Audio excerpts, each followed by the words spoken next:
Good morning, Cornerstone. My name is Manvi Singh. I'm an intern this summer, and I wanted to share with you this morning from Acts. My sister and I have been studying through it, and from Acts 9 in particular, there's this guy Ananias who God comes to in a vision, and Ananias really just exemplifies Jesus's characteristics. Like, he is a character so admirable to me.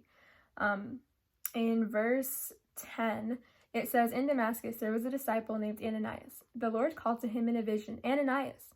'Yes, Lord,' he answered." I just love that right off the bat, like, God doesn't even have to say, like, heed my words or listen to me. God literally says Ananias, and Ananias has that Samuel-like response of just saying, "Yes, Lord, like, here I am." So God tells him, that there's this guy named Saul and that Ananias needs to go restore his sight. But Ananias obviously knows who Saul is. I mean, Saul has this letter. He has kind of like a warrant almost to basically seize disciples in Damascus, and that's where Ananias is. So Ananias even brings it up to God and is like, are we talking about the same guy? Like, this is Saul. This is like the big kind of enemy of the Christians. Like, he is here persecuting, killing Christians. But God says no. God says in verse 15, "Go, this man is my chosen instrument to carry my name before the Gentiles and their kings, and before the people of Israel. I will show him how much he must suffer for my name." And then in verse 17 it says, "Then Ananias went to the house and entered it. Placing his hands on Saul, he said, 'Brother Saul.'" And I just want to stop there because those two words, brother Saul, that's what really stands out to me.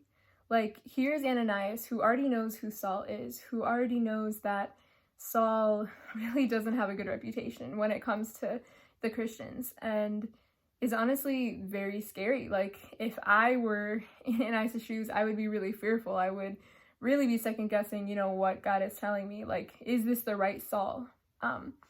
But Ananias totally puts that aside.